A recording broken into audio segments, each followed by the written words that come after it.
Барлықтарыңызға қайырлы күн достар, менің каналыма қош келдіңіздер. Каналға тіркеліп, видеоға лайк басуды ұмытпаңыздар. Бұл видео сіздерге ұнайды деген сенімдемін. Видеоны соңына дейін қараңыздар.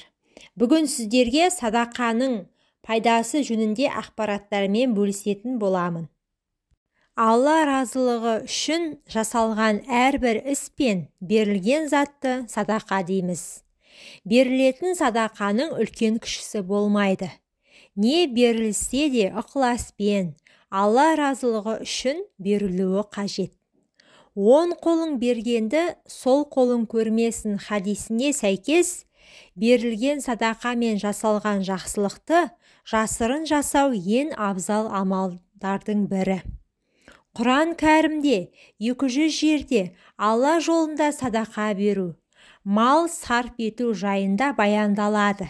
Яғни, Алла берген нығметті Алла жолында жұмсау сауапты амал екені айтылады.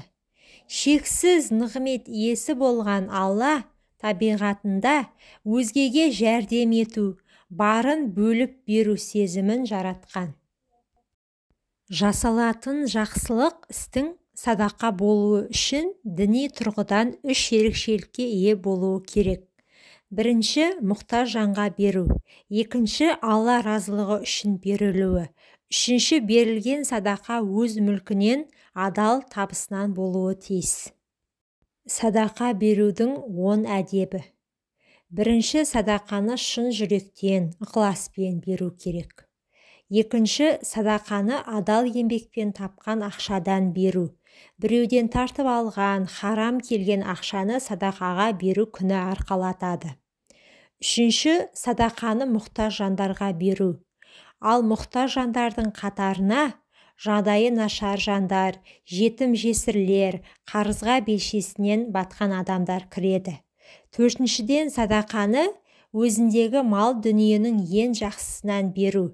Керек қылмай тастаған затты, сол сияқты ескі құсқыны садақаға беруге болмайды.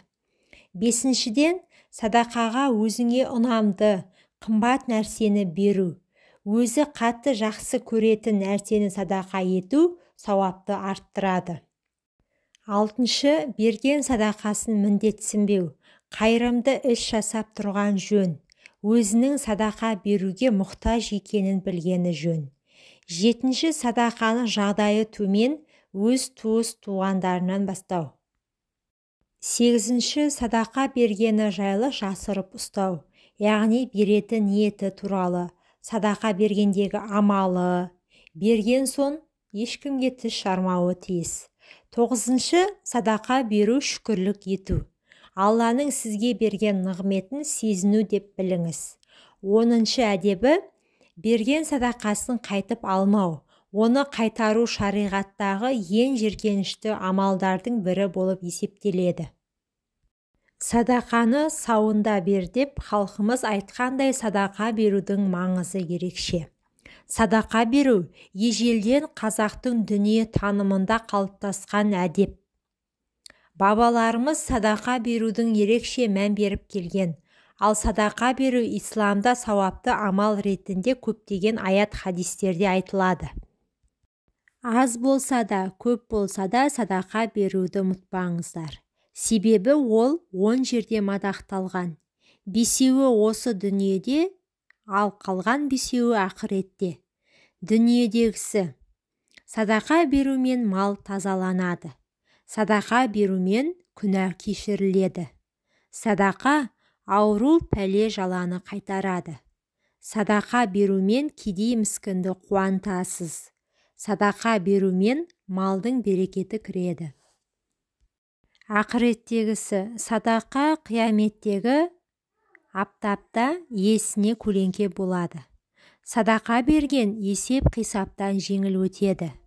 Садақа мизан таразысында ауыр болады. Сираптан өтуге рұқсатнама болады. Жәннаттағы дәрежесін өсіреді.